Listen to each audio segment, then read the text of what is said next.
Hola, ¿qué tal? Muy buenas noches. Les damos la más cordial bienvenida a este espacio informativo del Poder Judicial de la Federación, hoy que es jueves 13 de febrero de 2025. Soy Lorena Sánchez Cabrera y tengo el gusto de presentarle la información más importante generada dentro del Poder Judicial de la Federación y, por supuesto, en el territorio nacional. Damos la bienvenida a Eusiris Rostro en la interpretación en lengua de señas mexicana. Hola, Eusiris. Y es así como iniciamos.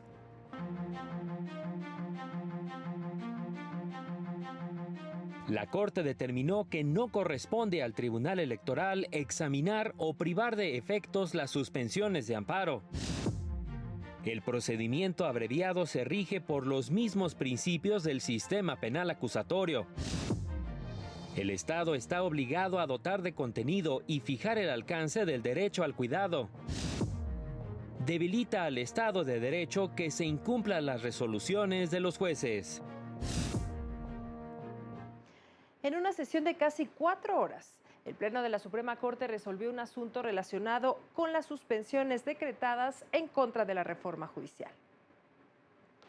Por mayoría de votos, el Pleno de la Corte determinó que las sentencias del Tribunal Electoral sobre la continuación del proceso de elección de personas juzgadoras y la actuación del Comité de Evaluación del Poder Judicial de la Federación son opiniones sin la capacidad de invalidar suspensiones en juicios de amparo. Esto, al resolver las solicitudes de la facultad prevista en la fracción 17 del artículo 11 de la Ley Orgánica del Poder Judicial de la Federación, por la que el Pleno respondió a si la Sala Superior del Tribunal Electoral tenía esa facultad. No se propone invalidar las sentencias del Tribunal Electoral ni las órdenes de suspensión de los jueces de distrito.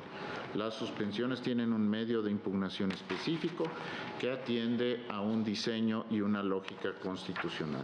La realidad que muestra este caso es perturbadora. El Estado de Derecho no se desmorona de golpe, sino que se erosiona gradualmente, decisión tras decisión, cada una aparentemente justificable en su momento. A través de diferentes sentencias, comunicados y pronunciamientos públicos, diversas autoridades han normalizado lo que debería ser impensable: el desacato selectivo de resoluciones judiciales, la invención de competencias inexistentes y la subordinación del derecho a consideraciones políticas. No correspondía a la Sala Superior del Tribunal Electoral del Poder Judicial de la Federación examinar o privar de efectos a las suspensiones respectivas a través de mecanismos diversos. De igual forma, considero que, en efecto, las suspensiones dictadas bien podrían estar fuera de los parámetros normativos para su emisión. Sin embargo, ello, en todo caso, debió de haber sido materia de los mecanismos que la propia ley de amparo ha previsto históricamente para revocar esas medidas cautelares. Las ministras que votaron en contra argumentaron que el Tribunal Electoral actuó apegado al mandato de la Constitución. La dictadura no solo puede venir del Poder Ejecutivo, sino de cualquier autoridad que emita actos abusando de su estatus para reprimir derechos y ejercer el poder de manera absoluta, ignorando las leyes que deben cumplir, como pareciera que se quiere justificar ahora de personas juzgadoras que han excedido sus atribuciones y justifican sus decisiones abusivas con supuestos argumentos jurídicos. ¿Quién más que la propia Sala Superior para resolver en forma definitiva e inatacable si se invadían o no sus atribuciones? Pues si ni siquiera esta Suprema Corte puede incidir en el ejercicio de sus atribuciones, mucho menos pueden interferir en ellas las demás autoridades administrativas o jurisdiccionales de nuestro país. Con esta resolución, el Pleno también ordenó a las personas juzgadoras de distrito que hayan emitido suspensiones en contra de la implementación de la reforma judicial que revisen de oficio sus autos de suspensión respecto del ámbito electoral. Al inicio de la sesión, por mayoría de 6 votos, el Pleno declaró improcedente el planteamiento del Tribunal Electoral de que estuvieran impedidos para conocer de este asunto la ministra presidenta Norma Lucía Piña Hernández y los ministros Alfredo Gutiérrez Ortiz Mena, Javier Lainez Potisek y Jorge Mario Pardo Rebolledo. En mi juicio no se actualiza impedimento alguno de mi parte en relación con la reforma al Poder Judicial, como afirma la Sala Electoral, por la simple razón de que esa reforma no es materia de este asunto. Lo digo con mucho respeto para quien solicitó esta recusación, que lo que se busca es el bloqueo del Tribunal Constitucional para resolverlo. Para el canal del Poder Judicial de la Federación, Mario López Peña.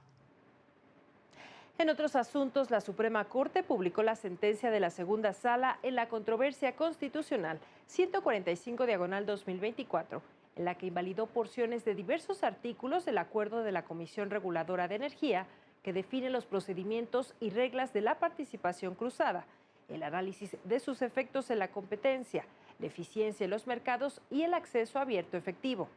La porción que se declaró inválida es la que establecía que la opinión favorable de la COFECE no prejuzgaba el sentido de la resolución que emitiera la Comisión Reguladora de Energía. La sala invalidó dichas disposiciones porque lo que pretendía regular eran cuestiones relacionadas con el comportamiento económico, como son la afectación, la competencia y la eficiencia en el mercado, así como la posibilidad de establecer medidas regulatorias, aspectos claramente vinculados con la función garante de competencia y libre concurrencia, y que tienen como propósito prevenir y combatir las prácticas monopólicas, las concentraciones y demás acciones que obstaculizan el adecuado funcionamiento de los mercados, facultades que recaen en la COFECE. Por este motivo invalidó las disposiciones impugnadas. En materia penal, se desarrolló una herramienta informativa que detalla los requisitos y reglas que deben seguirse para solicitar un procedimiento abreviado y con ello la terminación anticipada de un juicio. El Centro de Estudios Constitucionales de la Suprema Corte de Justicia de la Nación publicó el cuaderno de jurisprudencia sobre el procedimiento abreviado. La obra sistematiza los criterios que ha emitido el Tribunal Constitucional de nuestro país para hacer efectivo el procedimiento abreviado que se unificó tras la publicación del Código Nacional de Procedimientos Penales en 2014. Señala que el nuevo modelo de justicia adversarial y acusatorio incluye una serie de figuras procesales para favorecer un uso más estratégico de los recursos disponibles para garantizar el acceso a la justicia y la reparación del daño. Entre dichas herramientas se incluyó el procedimiento abreviado como una forma de terminar anticipadamente el proceso penal. Se destaca, por ejemplo, que en el amparo directo en revisión 4433 de 2013, la primera sala de la Corte estableció que los principios que rigen al sistema penal acusatorio son aplicables a todo proceso penal con independencia de la forma en que culmine. Por ello, sin importar que el procedimiento abreviado sea una forma de terminación anticipada del juicio, se regirá por los principios de dicho sistema. En el cuaderno de jurisprudencia se resalta que la facultad de solicitar el procedimiento abreviado corresponde al Ministerio Público y que su procedencia requiere que no exista oposición por parte de la víctima del delito. La solicitud se puede realizar desde el momento de la vinculación a proceso y hasta antes del auto de apertura del juicio oral. La ley contempla que la persona imputada admita su responsabilidad y consienta la procedencia del procedimiento tras ser debidamente informada sobre sus implicaciones y alcances. Esto para tener acceso a una reducción significativa de la pena que sería impuesta de seguirse el proceso penal ordinario. Para el canal del Poder Judicial de la Federación, Juan Carlos González. Las personas migrantes tienen derecho a acudir al juicio de amparo para defenderse de actos u omisiones de las autoridades que vulneren sus derechos, señaló la Unidad General de Conocimiento Científico y Derechos Humanos de la Suprema Corte. Detalló que en estos casos procede el amparo indirecto ante un juzgado de distrito si la persona afectada está imposibilitada para proveerlo, debido a, por ejemplo, su detención. Lo puede interponer cualquier persona a su nombre. El plazo para presentar la demanda es de hasta 15 días a partir del acto reclamado, y si se trata de un caso de deportación o expulsión, puede ser en cualquier momento. La autoridad judicial debe restituir los derechos de las personas migrantes afectadas por actos de la autoridad u obligar a que ésta los respete. En el Instituto Federal de Defensoría Pública destacaron la urgencia de democratizar la labor de los cuidados, que según el INEGI, 75% de quienes lo realizan son mujeres. El día de hoy justo con el objetivo de empoderar a las mujeres y visibilizar la labor de cuidados que realizan. En el Instituto Federal de Defensoría Pública se presentó el glosario Reinventar los cuidados. A través de lecturas, juegos, adivinanzas y dinámicas, buscan visibilizar esta práctica e involucrar al resto de quienes viven dentro del hogar. Retomar esto de volver a definir lo que significa para nosotras cuidar, porque el cuidado pues tiene diferentes aristas, ¿no? Se puede ver como una especie de sacrificio, de entrega, pero también tiene que ver esta parte que comentaban hace un rato de la imaginación, de resolver, de sostener la vida. María Fernanda Aguayo, de la Dirección de Igualdad de Género del Consejo de la Judicatura Federal, destacó la importancia de la visibilización de los cuidados, porque ello, indicó, permite democratizar esta labor. Sacar el cuidado del seno familiar, pero también como sacarlo de esta parte ya ahora que jurídica, que ahora tenemos, como bien saben, desde septiembre de 2023 viene en la Corte el reconocimiento del derecho al cuidado y bueno, ya ahorita tenemos ya un rato esperando la resolución de la opinión consultiva en la Corte Interamericana. La encuesta nacional para el sistema de cuidados del INEGI reveló que el 75% de las personas que están a cargo de brindar cuidado en el hogar son mujeres. Para el canal del Poder Judicial de la Federación, Óscar González. Vamos a otros asuntos. La magistrada presidenta del Tribunal Electoral del Poder Judicial de la Federación, Mónica Soto, reconoció que la reforma judicial trajo cambios estructurales dolorosos. Esto durante la presentación del informe de labores de la Sala Regional Especializada 2023-2024, misma que desaparecerá como lo establece la reforma al Poder Judicial. La desaparición de la Sala Regional Especializada representa un doloroso ajuste al diseño institucional del Tribunal Electoral, ya que su especialización y conocimiento técnico han sido un referente en la resolución de controversias en la materia electoral. Y yo agregaría, no sé si en otro país exista un modelo de impartición de justicia como es esta sala. Expresó su reconocimiento a la y los magistrados de la Sala Especializada, órgano que durante una década integró más de 5.940 expedientes. Al rendir el último informe de labores de la sala, su presidente indicó que dicho periodo corresponde al proceso electoral más grande en la historia de México. Se emitieron 1.513 asuntos, número muy superior al que se tuvo para el proceso electoral de 2018, en el que se resolvieron 908 expedientes. Por lo que, como se ha destacado, el proceso electoral 2023-2024 constituyó el de mayor carga jurisdiccional en toda la historia de vida de la Sala Especializada. Este hecho no menguó la productividad y atención pronta, completa y efectiva para la resolución de los asuntos de esta sala, en un promedio de 19 horas con 23 minutos a partir de su turno. Las temáticas más denunciadas fueron los actos anticipados de campaña, uso indebido de recursos públicos, violación a los principios de imparcialidad, vulneración al interés superior de la infancia, uso indebido de la pauta y violencia política en razón de género contra mujeres.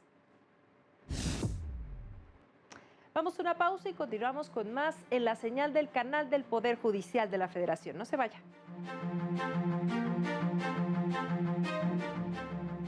Al regresar, declina a continuar en la elección judicial la exmagistrada Gabriela Villafuerte Coello.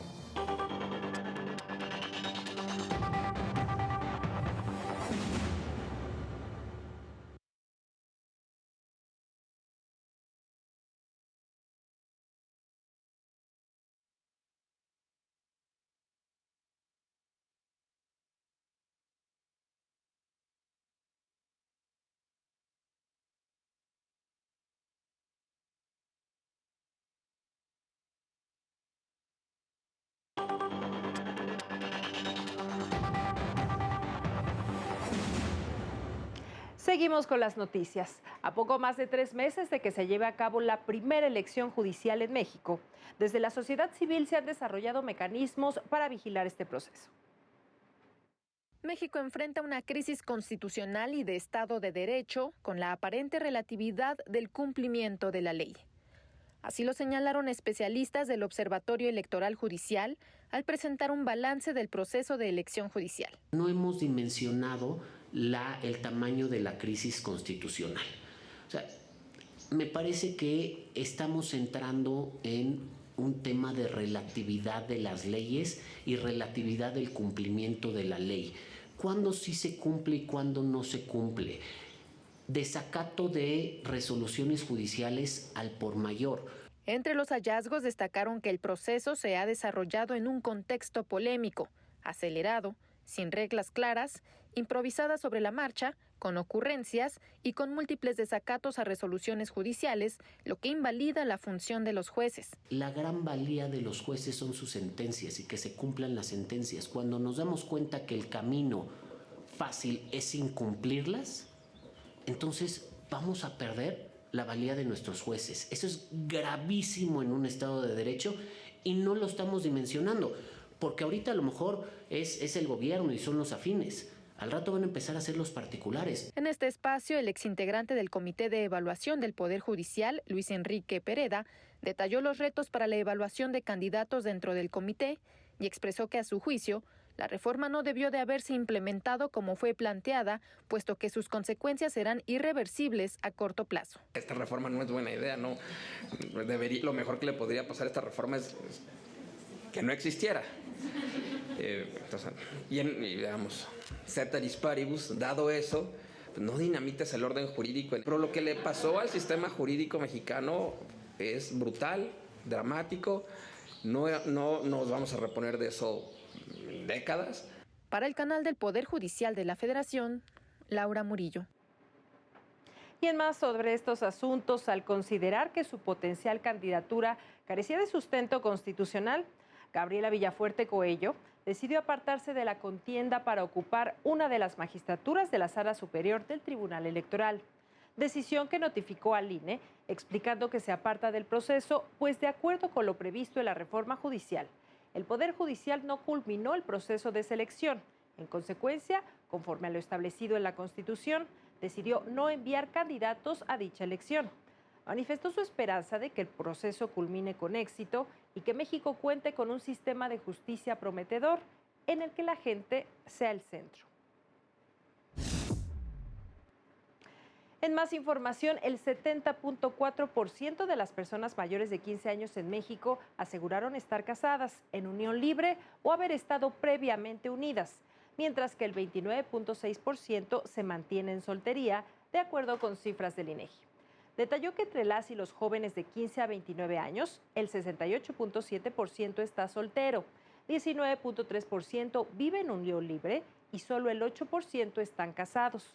Las cifras contrastan con el grupo de 30 a 59 años, pues es el 14.5% el que se mantiene sin una relación de pareja. El 47% están casados, el 23.3% están en unión libre y el 15.2% han estado previamente unidos. Desde la academia se contribuye a brindar información que acompañará un amicus curiae presentado en la Corte Suprema de Estados Unidos relacionado con la demanda de tráfico de armas que interpuso México. Más del 60% de los homicidios en México desde 2008 han involucrado armas de fuego, alcanzando un pico de más de 72% en 2024. Se estima que en 2017 había más de 13 millones de armas ilegales en circulación en nuestro país. El 74% de las armas recuperadas en escenas del crimen vienen del país del norte. Solo el 8.64% de las armas ilegales ingresadas a territorio nacional entre 2005 y 2024 han sido recuperadas por las autoridades. Son datos del documento elaborado en el Seminario sobre Violencia y Paz a la Discusión sobre las Armas de Fuego en México, impartido en el Colegio de México y que acompañará un amicus curiae presentado en la Corte Suprema de Estados Unidos. Empezamos con crisis de violencia que continúan, pero ahora ya el tema también es de control territorial y además control de las autoridades políticas. Ya están metidos en los procesos electorales. Y pues sí, ya podemos hablar claramente de una captura del Estado a nivel subnacional y de una pérdida de soberanía. El próximo 4 de marzo iniciará el análisis en el cual la Corte estadounidense responderá a una contrademanda de los fabricantes en torno a su posible responsabilidad por la venta de armas que llegan a México y contribuyen al aumento de violencia. Y como decíamos, las armas de fuego no necesitan ser disparadas para generar violencia. Su sola presencia sirve como amenaza y fortalece, la tesis que ha señalado muy puntualmente Eduardo, el control territorial del crimen organizado. Para el canal del Poder Judicial de la Federación, Citlali Pérez. Colectivos anunciaron una serie de movilizaciones para exigir justicia a casi 6 años del asesinato del activista Samir Flores en Morelos.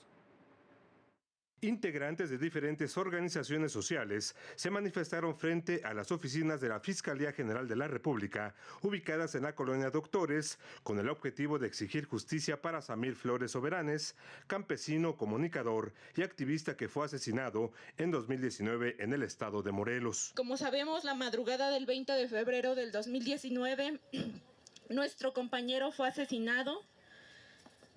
Y hoy, a casi 6 años de su asesinato, seguimos sin saber quién fue. Sigue sin existir la verdad ni la justicia. Siguen sin haberse castigado a los culpables de ese asesinato. Por eso hoy, aquí en la Fiscalía, decimos que no olvidamos al compañero Samir y que aquí estaremos hasta que se le haga justicia. Los manifestantes presentaron a la Fiscalía Especializada de Delitos contra la Libertad de Expresión una teoría del caso que han armado con sus propias investigaciones sobre el asesinato de Samir Flores, quien se opuso al proyecto Integral Morelos y la operación de la termoeléctrica de Huasca. Según las investigaciones de campo que hemos hecho, investigaciones en medios de comunicación y la carpeta de investigación que se encuentra en poder de la Fiscalía, hemos construido la red del narcogobierno que está detrás del asesinato de nuestro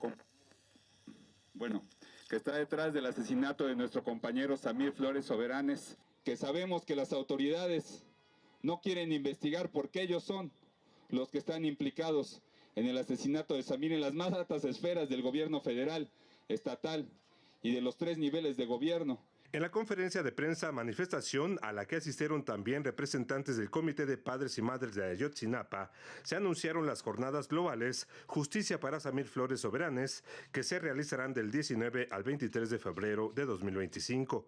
Actividades que incluyen una marcha de la Secretaría de Gobernación al Zócalo de la Ciudad de México, programada para el próximo 21 de febrero. Para el canal del Poder Judicial de la Federación, Juan Carlos González. Diputados del Estado de México presentaron una iniciativa para sancionar con hasta 30 años de prisión la violencia sexual contra menores de 18 años. Lo anterior al desaparecer el delito de estrupo del Código Penal, que actualmente se sanciona con un máximo de 5 años de cárcel para que esta conducta sea considerada como violencia equiparada. Alertaron la urgencia de legislar sobre el tema, pues hasta 2021 la entidad concentraba el 18% de los casos de violencia sexual contra niñas, niños y adolescentes a nivel nacional. En la UNAM, catedráticos reflexionaron sobre la importancia del estudio del derecho desde un enfoque multidisciplinario.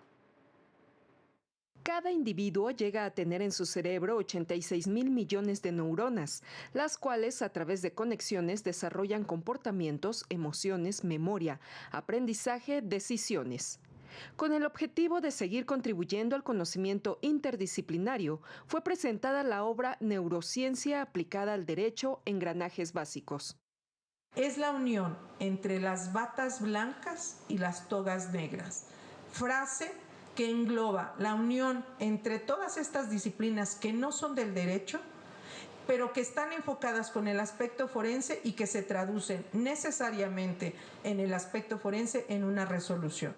El texto analiza el neuroderecho, el cual enlaza el conocimiento sobre la estructura y el funcionamiento del cerebro con la superficie normativa, abriendo nuevos caminos hacia una comprensión más profunda y matizada de la conducta humana.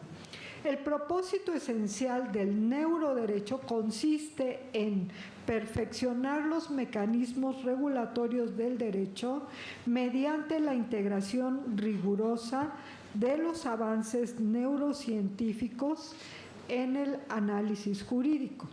La autora reflexionó sobre la especialización y capacitación de los juristas.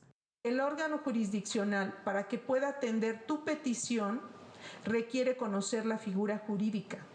Invariablemente necesita dominarla.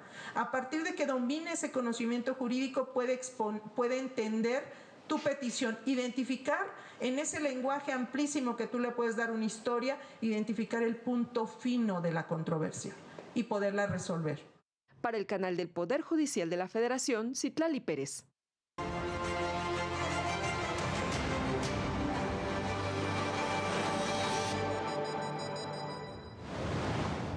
El Juzgado Segundo de Distrito de Chihuahua admitió a trámite un amparo interpuesto por colectivos LGBT contra los poderes ejecutivo y legislativo local por no incluir una partida presupuestal específica para la población de la diversidad sexual en la Ley General de Egresos 2025. Personas jubiladas de Monclova, Coahuila, presentarán un amparo tras el rechazo del Tribunal Laboral Federal de Asuntos Individuales a su demanda de incremento de las pensiones del IMSS, pues consideran que no cubren sus necesidades actuales.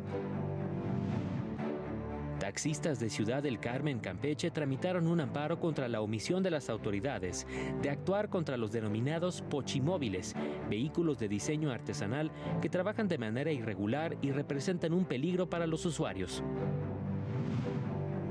El Congreso de Nuevo León aprobó una reforma que prohíbe portar pancartas con mensajes de odio en eventos deportivos y autobuses que lleven a los aficionados, al considerarlas como actos violentos. Además, se creó una comisión especial contra la violencia en el deporte. Para el canal del Poder Judicial de la Federación, Jesús Daza. Vamos a notas internacionales. El comandante de mando norte de Estados Unidos, Gregory Guilloch, reconoció el incremento de los vuelos de reconocimiento en territorio mexicano para recabar información sobre los cárteles de la droga.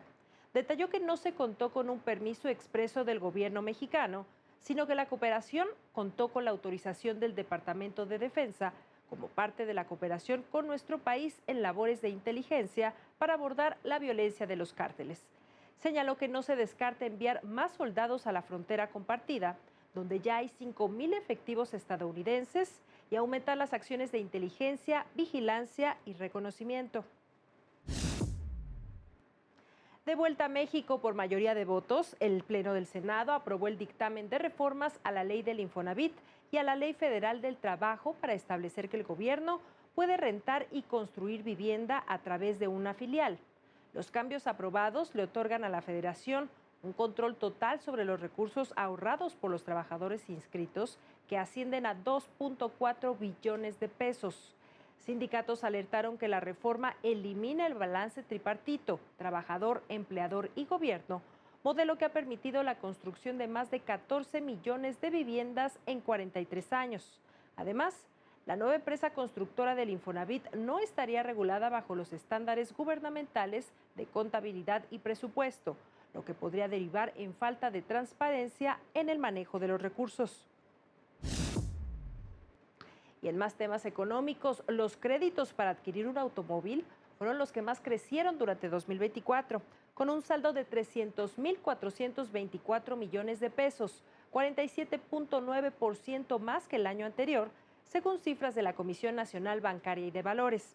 Por otra parte, los microcréditos, es decir, menores de 5,000 pesos, se colocaron en segundo lugar, con un crecimiento de 21.3% al alcanzar 47.570 millones de pesos en 2024.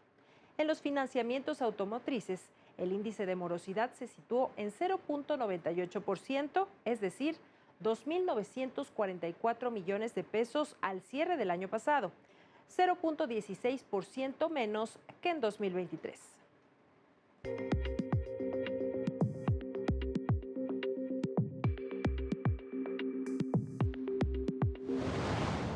El tipo de cambio se ubicó en 20 pesos con 50 centavos por dólar, de acuerdo con información del Banco de México.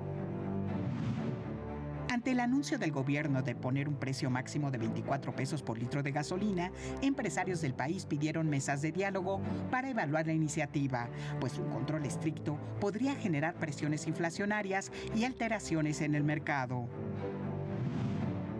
Nissan anunció que evalúa trasladar su producción en México si entran en vigor los aranceles prometidos por el presidente Trump. Nissan exporta cerca de 320,000 vehículos al año de México a Estados Unidos, por lo que altos aranceles tendrán graves implicaciones para la empresa, cuya ganancia neta se desplomó 98.4% entre abril y diciembre de 2024. Frente al aumento del flujo migratorio por las deportaciones de Estados Unidos, los gobiernos de América Latina y el Caribe deben prepararse para atender la demanda adicional de empleo, advirtió la OIT. Precisó que si bien en México existe estabilidad en la tasa de participación laboral, los altos niveles de informalidad aún son un reto para el país y el resto de la región. Para el canal del Poder Judicial de la Federación, Lilian Moreno. Es así como llegamos al final de este espacio de noticias, como siempre agradeciendo su compañía e invitándole a mantenerse aquí en la señal del canal del Poder Judicial de la Federación. Soy Lorena Sánchez Cabrera y a nombre de todo este equipo le deseamos que tenga una excelente noche. Hasta pronto.